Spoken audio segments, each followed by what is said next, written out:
Hello everybody and welcome to Nathan on Shuffle and to my latest new album Spotlight. This is the show where I give you guys a spotlight on a really exciting new album in progressive rock that I want to talk about, one that I've been enjoying, and I give a brief description of it and why I like it, and hopefully that encourages you guys to go check it out on your own time and go seek it wherever it exists out there in the world, on streaming services, physical media, Bandcamp, digital download, all of that stuff. Usually you can find it somewhere. So today I'm talking about Lars Fredrik Frøislie and the new album Fortellinger. This is the keyboardist of band Wobbler, a Norwegian group that's really popular in the modern prog space. They play this really retro style progressive rock, but with their own modern twist. A really fantastic group that anybody who likes the content I provide should really be into Wobbler. They're an incredible new band, so it's really exciting to get a solo album from the keyboardist here, Lars Fredrik Frøislie. And I apologize in advance for any pronunciation issues, because I don't know how to pronounce any of these names because they're all in Norwegian and using a lot of different language that I'm not familiar with. But there's a certain charm and a certain coolness to that Lars is just really embracing his native tongue and his dialect and celebrating his homeland, and some cool folk stories that feel like they fit right into his homeland and his aesthetic. It's a really fun time, and it's a really good album to enjoy that has a lot of interest for people who like this style, symphonic prog. It's just really expertly crafted, and of course all of his vintage keyboards and instrumentation is just really well done, and there's just so many great vintage instruments that are featured on here. You know, the different Mellotrons, Mini Moog, Hammond, clavinet, synthesizers, just all of the cool instruments that you'd expect from classic prog are all on display here. So it's cool as a solo album to really showcase the skills on the keyboard. So that's really the instrument that's featured throughout, as you'd expect. But there's a lot of great instrumentation, a lot of great drumming, some interesting singing in that native tongue of Norwegian that really accentuates a lot of these pieces. It's basically 4 pieces of music that are all themed around different stories, and so it's really fascinating how it's constructed. You start and end with these longer pieces. The 2 tracks in the middle are a little bit shorter, but still have a lot of prog intensity and excitement throughout. So the first tune is really themed around Ragnarok, when King Ragni awakens in his large burial mound outside Ragnarok, and together with the old gods creates real mischief. So it's really delving into that Norse-type mythology, and really interesting, exciting track. It begins with majestic, sweeping sounds accentuated by beautiful mellotron before it gets into more of a jazzy flavor. Almost a Keith Emerson-sounding organ takes lead flight among really cool keyboard textures and powerful drumming. The vocals come in, sung in Norwegian, sounding really beautiful with some great keyboard layering. This leads to an awesome progressive march-type section with Hammond organ and synth over top. Total vintage 70s prog sound. Things get almost funky with more vocals and a groovy beat behind it. I just love how this track really embraces the big symphonic prog tradition. So many great vintage keyboard sounds, so many great moments. There's a moment when everything drops out and you're left with just piano before the organ comes in and brings back all of the power and majesty. It's just a really cool track that goes through so many different moods and movements and showcases all that Lars is really about.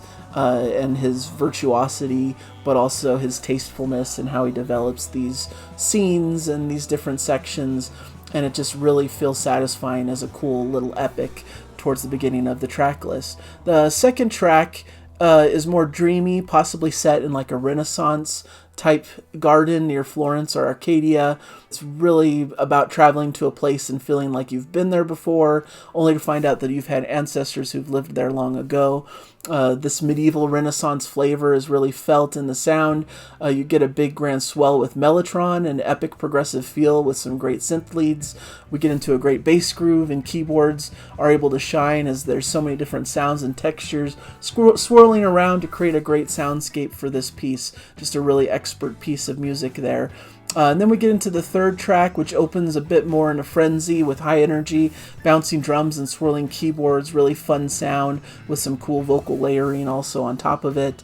This one is basically about a horse and cart speeding through a forest, the wagon overturning during solar eclipse and the riders becoming eternal wanderers in a dark forest.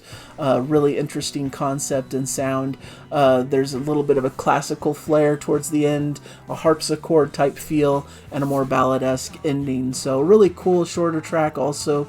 And then we get into the final track, which talks a bit more about the depiction of the Norwegian mountains in winter, where the cold is bitter and blizzards and avalanches abound. Search for a more bygone era when life was more about being out in the wilderness and a more basic primal nature. You get a lot of cool moments in this track as well. A darker opening with vocals and Keith Emerson style organ leads. The vibe feels a little bit more sinister and creepy in this track with a slow building atmosphere. We get a delightful passage in the middle with some really cool synth leads and mellotron, adding so much grandiosity and epicness. Really builds with some almost slightly added choir sounds during sections. And the keyboard wizardry, as is throughout the whole album, is totally on display with some great bombastic pomp and really great jazzy boogie type feel in the last section, bringing this all home. So it's a really varied track. There's sections where it's more laid back and sinister, sections where it's more bombastic and has a lot more frenzied playing, but overall it's just a really fun ride of a track and a really fun album overall. So this is just a really cool one that is really a no-brainer for fans of that classic symphonic style. Maybe it doesn't quite measure up in my brain with the classic Wobbler material, especially on their recent couple albums. I think there's something a little bit missing. Maybe we need a bit more of those vocal textures. We need a bit more of guitar and different sounds to break up some of the pure keyboard wizardry that's going on. But for a solo album by a keyboardist, it sort of makes sense, right? That this is more focused on the one instrument and seeing all that you can do with all the different sounds and all the vintage keyboards that are totally on display and are highlighted here. And, you know, I'm always struggling a little bit with albums that are in foreign languages, which is really my own fault. You know, of course, no fault to the artist wanting to do an album in their native tongue. But I just find myself not connecting with the stories as much as I was hoping. I like reading the descriptions of the stories and trying to, like, puzzle out how the music really represents these types of tales that are being told. But it's hard to really connect totally with the stories when I can't really understand the lyrics very well. But of course, you know, maybe that's just me needing to take a little bit of an extra step to learn the translations of these lyrics and how they all work together. But that's just one little hang up that I've had while listening to this. But the music on display is right in lane with what I like and what I love to listen to. I love all of the keyboards. I love all of the high energy playing. I love the nods to Emerson, Lake and Palmer, the nods to like classic Gentle Giant and their medieval sound at times, you know, the yes-isms. All of that stuff is here. You can tell Lars is very inspired by that classic progressive material, and it shines through his playing and through this album. So definitely recommended, definitely one to check out if you love Wobbler, if you love classic symphonic prog, and if you're a fan of music like I am. So thank you guys for joining me in this review. Hopefully you enjoyed what I had to say, and that inspires you to go out and seek the album on your own. So thank you guys so much, and I'll hopefully catch you guys in a future episode. Bye, everybody.